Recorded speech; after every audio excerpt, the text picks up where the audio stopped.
Okay, guys, so we are back in the studio, and this week, I have no clue what number this podcast is because we think we lost that. Just from the thumbnail, it'll be 38.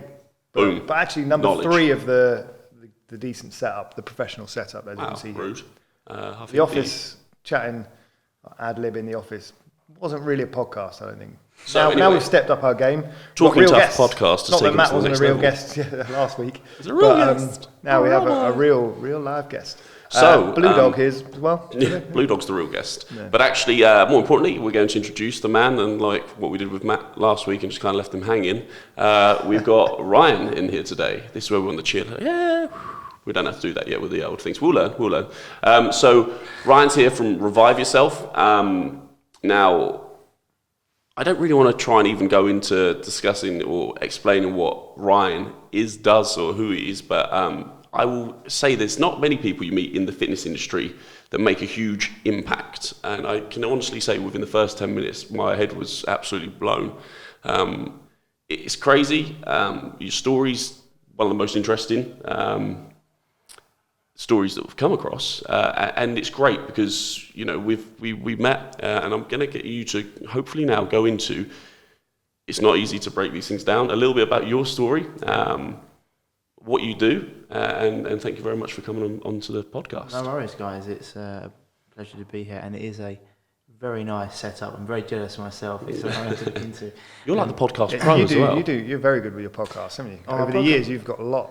Yeah, I've got 128 episodes now, so yeah, it's good and get guests from all over. But I was just saying, this is wicked. Because as I said before, because I do generally interview a lot of people across the pond in like the US and everything. Ooh, can't touch that one. So yeah, amateur. I think that's with my hands. But this is a really good setup. But thanks for having me. No, of course. Pleasure. So I mean, really, listen. Before I go on a ramble, like I will do, you get much more sense out of Rob, and you'll get this, as you know that anyway from our past meetings. Can you just try and give a bit of an introduction into not only Revive Yourself, which is your business, but funnily enough, yourself, because as I said, when we first met and we got chatting and asked you about your business and about what you were doing, and that was nearly 4 years ago now. I mean, it's been incredible to watch what you're doing and what you are doing. I think is so powerful and so important. But it's hard for other people, I guess, unless you're all over the front of social media or in their scope to understand and respect how much information you've got, how much knowledge you've got, and what you can actually bring to the table. Because I wish, not being funny, that we could, and hopefully this does help, spread your words about what you do around, and why they're so meaningful. Yeah, no, it's it's been growing. I mean, the thing is, like, people know it when in this industry, in any industry, same as you guys.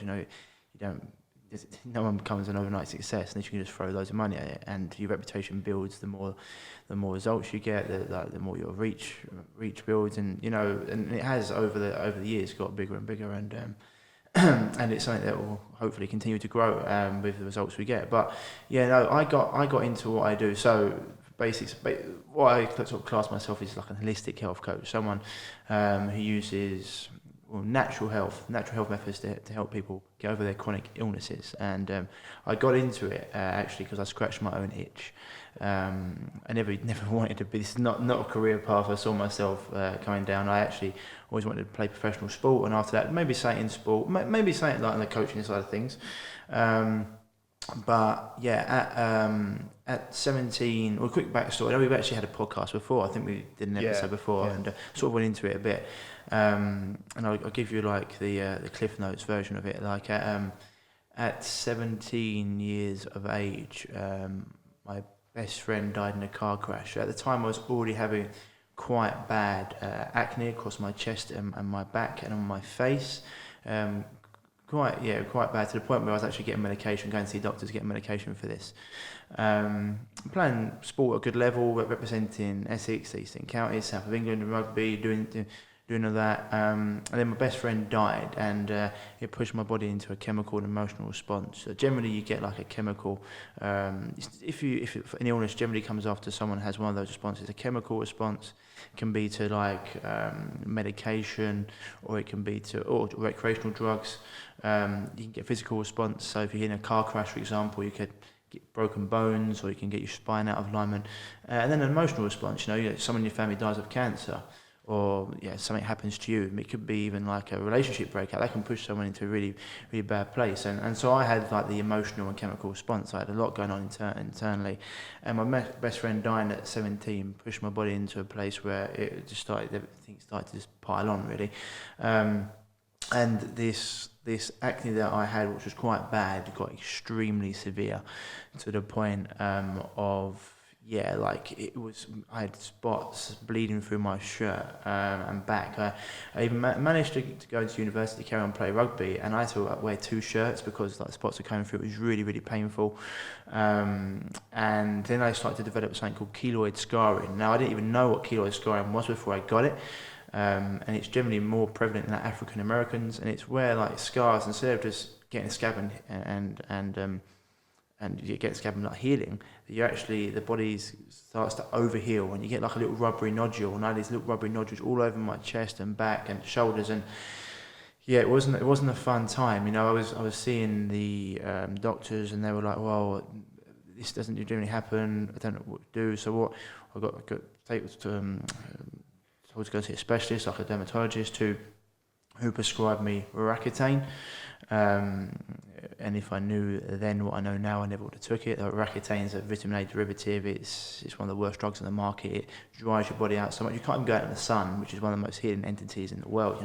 It burns you, and it's got a 100% chance of birth defect in women.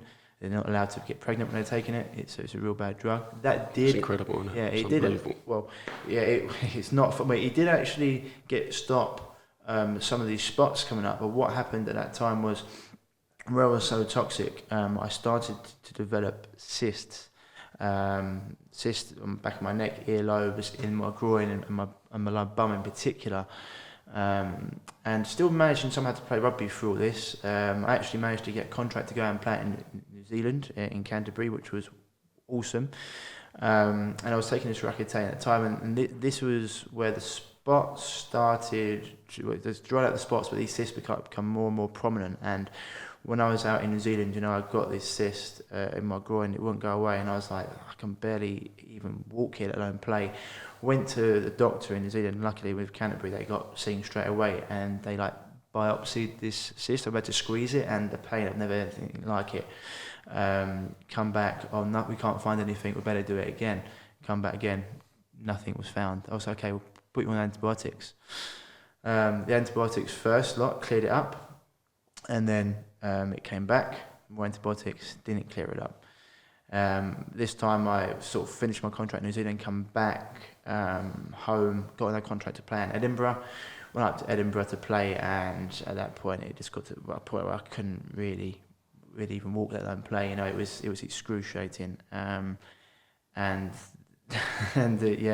remember, when you're in like a male environment like that, you don't tell anyone, and you can't go to the coach, oh, by the way, I've got a few spots. No one understands the pain that it was in. I used to have to wrap and put double bandages on these things, and then this one in my lower bum in particular, it's called a pilonidal sinus. It was to the point where I was actually in tears. I couldn't sleep, I couldn't sit down, and I remember going to a dermatologist, and he's like, well, I don't know what else to do, we can put you on steroids. I was like, okay, you're the boss, put me on steroids. It just made, I went from 83 kg to 97 kg, blown up. My skin was a mess. It wasn't spots, but I had red blemishes everywhere.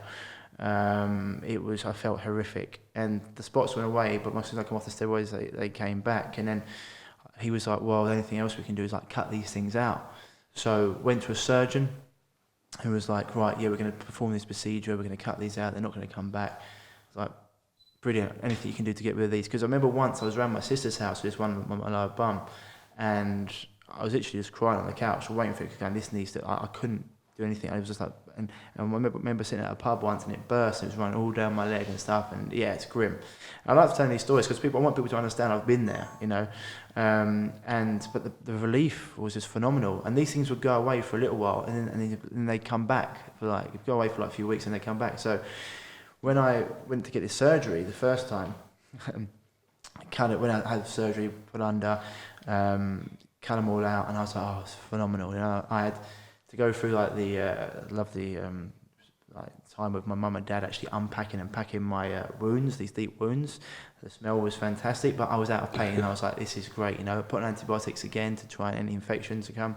Everything was good until it wasn't. You know, until they come back, and I was like, oh my God. And your body's just like chemicaled up at this state. I mean, like, you've literally gone through years of just pumping so much into your body. But as you say, it's what you think's right to get rid of or to prevent. You'd almost do anything, wouldn't you? Well, you're like, oh yeah, you're the boss. That's kind of what you said to the dermatologist. What you thought, but actually, we're the boss of our own body. Really, we should be able to, as a lead on to how you solve your problems and stuff.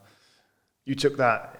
You're like, well, it's me. I'm feeling these pains, and we've not had the deep story to that much. No. That's quite it sounds horrific. You know, we know a bit about your backstory, but not to that depth. And yeah, we'll let you carry on with that because it's pretty powerful. I was just going to say, like, because you go to see a doctor for treatment, right? And if I said to you two, I'm going to treat you to dinner, what would you think? You know, I'd be paying for it. And so people go to doctors and they want to pass off their problems to them, and they think, oh, it's okay, but we don't really. And this is like going into it. So like, yeah, we are, as you say, we are all the boss of our own body. It's something you learn, but you know, when one of the reasons, so my body was in a chemical emotional response. I was also eating all the things that I thought were good for athletes. You know, I was Dan Carter and Richard McCaw having these things. These people got 100 tests for New Zealand, and you know, surely it's fine. You know, junk proteins. I mean, for my body just couldn't deal with it. I didn't know this at the time. Other things I was eating wasn't good. Protein bars, other things like full of fillers and binders and all stuff that if you can get away with it, great. But some of us can't. And so when I actually went for that. When they actually started to come back, these cysts, the doctor was like, right, listen, I'm going to do another surgery, 100% they won't come back. Like, we're going for it again. And went in, put under again. He cut them out, and everything was good once again until it wasn't, until they come back. And not only this, at the time, where I'd had so many antibiotics, and steroids. And at the time as well, he was, my dermatologist, because of this keloid scarring, one of the other things he did was giving me steroid injections in my chest and back. So I was getting about 60 to 100 of them a week. And these things were so, I wouldn't rip my skin off. 60 to 100 injections a week? And it was every Monday. Paying him £250, £300 at the time for this as well. Nice, yeah, nice. Sweet. And my skin was, I just wanted to pull it off. And after my second surgery, what happened was, because my immune system was completely wiped out, you know, most people don't understand, like general anaesthetic wipes out your gut flora, and 80% of your immune system is where your gut lies, and so it wiped out my gut flora. I developed thrush of the mouth. Any woman that's had thrush downstairs will know how bad it is. Imagine that in your mouth. It was like if I was trying to eat anything, it was like having a knife stuck into my mouth. It was horrific. And then if I did manage to get anything down, my gut was in absolute pieces. It was like someone putting a knife across my gut. Which was fantastic, and I remember being on my parents' couch, like just thinking, "What have I done to deserve this?" And then at the time, we were actually just moved into my parents' new house, and they were doing all these buildings, and they were, there was a lot of building work going on. My dad was like, "Ryan, can you help me with this?" And I was like, "Dad, I'm completely, like, I can't move." I remember my mum, like, coming down, "You're a disgrace, you're 22 or 21 years old, you're not helping your dad." I was like, "Mum, I can't move." She's like, "We feel that bad, go and see another doctor to see what's wrong with you." So I went to the doctor, and he gave me other blood tests, and I come back with like one of the highest levels of glandular fever he'd ever seen, which then turned into Epstein-Barr virus. And I was just completely wiped out. You know, my mum was like, "Oh my God, I'm so sorry, I didn't realise it was that bad." And I was just like, "Mum, I'm a complete..." In your face, Mum. I was just like, well, I couldn't tell. I've never been like, I've always been someone like, you know, not blowing my own trumpet, but always like quite a popular guy with friends, playing sports, always been energetic, always having lots of social group. And I was at a point where I was just like completely broken. I remember being on the couch just thinking, this is what life's going to be like. I don't want to be here. You know, I didn't take my shirt off for 7 years. Even playing rugby, you know, I'd wait for everyone to go leave the change room before I turned So I took my shirt off and went shower because I didn't want people to be like, what is this freak? Who wants to be around this freak? I didn't have sex with a girl because I was embarrassed. I didn't take my shirt off on the beach. And, you know, I think you guys seeing me about 4 years ago was like the start of me getting my confidence back, having my shirt off around on the beach. And people now can't believe they can't believe I had an issue. They can still see some scars and stuff, but compared to what it's like, not even night and day, it's not even apples and oranges, it's like apples and bowling balls, you know. Well, and so, without being daft, but you're a beautiful man, right? No, you're a beautiful guy. Yeah, it's funny. People might be able to see this on the camera, but I mean, his skin is literally glowing. I mean, for somebody that is, his backstory is actually about obviously much worse than bad skin, don't get me wrong, but the fact is you were visually uncomfortable with yourself. Mate, you credit to yourself. I mean, the thing is, you know, we hear about all these like success stories and all these different things, and you see all these before and afters and all that. And I'm not downgrading what's gone on with you, but what I would say is that listening to what you've gone through, and without being rude, it sounds absolutely horrendous. And the fact that you've turned it around, and now, as you say, like you should be super confident, and I hope you are now. Like, and you know, as you say. It's great because you discussed previously being that confident person with friends and all this, and then going through that stage is such a vital part of your life. You know, that time in our life where it's crazy anyway, hormonally, you know, as you say, going out, trying to make friends, meet new people, challenge yourself physically in sports and meeting girls or guys or whatever it is, and to go through that with so much going on. Not only, as you say, physically feeling drained and horrendous, but emotionally so uncomfortable and unconfident. To then come out and not be funny, going back to being somebody who now people aspire to be you. Like that to me, and they do. Like I talk to people and I'm like, if you want to talk health, this is the guy to talk to. There's no messing around with other people. So, you know, it's just such a credit. But you're visibly there. Like you know, this guy isn't a before and after picture. Like I'm seeing the after right now. And it is where you want to be. Like, you know, it's something that so many people aspire to be. And I just think that the respect that people should hopefully give you just through knowing that where you've been and where you are now, it's massive. And hopefully people will listen and start to maybe look to maybe not just jump down that path of, as you say, you're the boss, you're telling me to do this, okay, I'll do it. But without educating and spending time, you know, and looking to read into things in depth, it's hard to know, isn't it? Like for me, once again, if I get ill, where do I go? You know, but you just what I'm saying. You go to where you know at the moment. And now you do. Yeah, no, but most people will go to the doctor, the pharmacy. Yeah. But how many times have you, as we say, we've been there? Instagram, Google. They'll go, something's wrong with me. Google. Doctor. Oh, yeah. It's terrible. Well, the thing is, what he was saying before, at the end of the day, like when it comes to car crashes and A&E and putting bones back together, these guys are great. It just when it comes to chronic illness, unfortunately, they don't know because they're not taught. You know, they're just not taught. It's a pill for every ill, and that's it. But bone injuries, things like that, you know, anything like that, they are phenomenal. This is where it's going to be hard, right? This is where if you learn and listen and stuff, you can trust you, right, yourself now. But to most people listening to this now, hearing that you know, that's almost not controversial. It'll get people's backs up a little bit. But hang about. Whoa. Scary as well because it takes away their safety net of. Yeah. I tell you. So, just to give a bit more background to it, because I just want people to understand how I learned and what I went. So, I remember being on because when I do I have like in fact I don't know. Probably we could do it if we're doing this now actually, so you guys probably know, but I do go to other gyms and do give my talk, like the 3 big secrets of health. I've actually got a book coming out, like the chronic fatigue solution. We go through it, but I like to tell my backstory because there's lots of people out there that are just talking heads. You know, they learn something in a book and they've never been through it. When you've been through something and you've tried it all and it hasn't worked, you start looking for other answers and you'll try anything. And when you're at that point where I didn't want to be here. I remember going from someone who's that happy-go-lucky, loving life, to being like, if this is what life's going to be like, I don't want to be here. Like, what's the point? I can't enjoy anything I want to do. That's crazy. I know that people get there and they don't understand. A lot of people don't understand.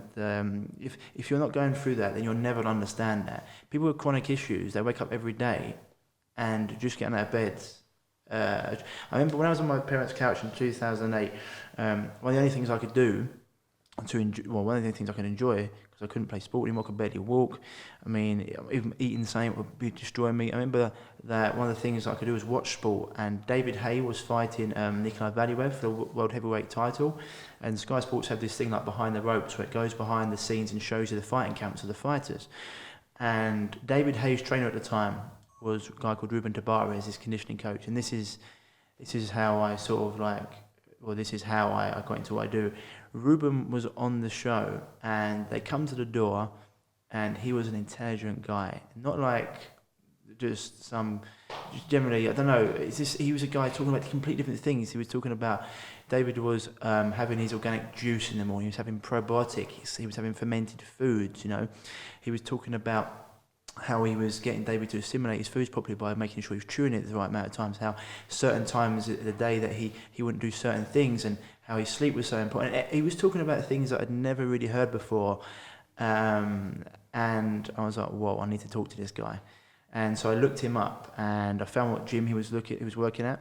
I rung that gym. I was like, can you get this message to Ruben, please? I'd love to speak to him and understand what was going on. He was even talking about muscle testing David, but certain things not working, and I was like, this is different level. And so I managed to get a message to the guy he used to work with called John Squirrel. It's at the Vault Gym in London.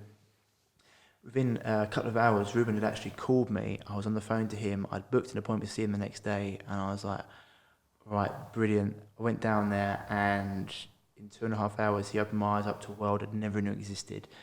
I've got a lot of time for that. You know, this guy is, you know, working with one of the top athletes, you know, in the world at that time, in their field, you know, massive. He was heavyweight champion of the world at the time. And he's, you know, next day, it's important to him. I think it was my story. He said, like, I remember taking the call. I was actually in the bath at the moment, I was in the bath, just laying there going, I remember picking up the phone, being like, oh my God, I'm on the phone to Ruben Tabares. I was like, this is awesome. Went down. I was like, I think it was like £250 or £300 to see him for like whatever it was, and I was like, the best £300 I ever spent. I mean, over the next amount of years, that was the least of my is what I was spending. And I mean, he was just looking at me, going like, Ryan, you're extremely toxic. Your body's deficient. It's imbalanced. It's internally like your whole immune system is completely low. Your gut flora has been wiped out. He was telling me I've got candida. I've had this and that, the other. He wanted me to go down and see his biological doctor, someone I use now with my guys if I need to, a guy called Dr. Robert Jacobs, who studied in Germany, in China, and in the Paracelsus Clinic in Switzerland, which is a phenomenal facility. Like, they use biological medicine over there. They're leagues ahead of what we do over here. It's in the Swiss mountains. They're not even allowed to take electrical devices over there. Like, they want a complete detoxification. And I went down, I booked in to see him. He was down in Bournemouth. I went and saw him, and he uses like a tuning fork. He's a homeopath. He does Chinese medicine as well. He also is a biological medicine practitioner, which means he uses energy medicine, and everything is energy. It's one of the things I try and tell my clients these days. Like, stop thinking about good and bad foods and things. Think about, like, say if you've got like a greens drink or some organic vegetables, that's a good energy, rather than like, so you talk about your bank account. I try and say to them, if you're in the black, you know, you do a few things that might put you in the red, not put you in the red, but might just take the money down a little bit. Save a beer, might drop you down a few points, but as long as you put that money back in, it's a different level. So anyway, I went to see him, and he starts testing people for how toxic they are. And at level 30, he starts basically looking for cancer. I was at 28 out of 30. That's how toxic I was. He found different residues of like vaccines in there. He found 3 different parasites, different viruses. I had massive mercury toxicity, like heavy metal poisoning, and he was like, right, put in his protocol. And Ruben gave me like a nutritional plan to follow, some other like exercise things to do in terms of how to boost my system, and I also had the remedies and energetic medicines from Dr. Jacobs. And within 6 to 8 weeks of following his program, I've never looked back. And I was like, right, I need to be around Ruben as much as possible. So for the next 2-3 years, he was my mentor. I was with him, and another guy called Pete Marcosiano, who's his mentor, who I actually interviewed a few weeks ago. Called him Yoda, and I was like, right, I need to learn more. I need to know more about this. And then I just went around the world and just learned from as many people as I could. You know, America, I went Thailand, India, all over in Europe, and I mean, spent tens of thousands, but it's been worth it because I just wanted to know. And know what it was to get what true health was and what needed. And the three things that always came back were, like gut health, like just absolutely vital. And then it was like detoxification, not having it. Everyone's got a certain toxic threshold, and this is something that the medical industry like to poo-poo and like to say, oh no, it's nonsense, so your liver will detoxify stuff. And yeah, maybe it would have 1940 when we weren't under so much, just lambasted with toxins. We've got 100,000 industrial toxins in the air, let alone everything else that's going on. And people are just chronically stressed the whole time. Is their body even in a state where it can even detoxify, because they're constantly in fight and flight rather than rest and recover, worrying about the bills, being the prettiest, looking at Instagram, holidays, this, that, the other.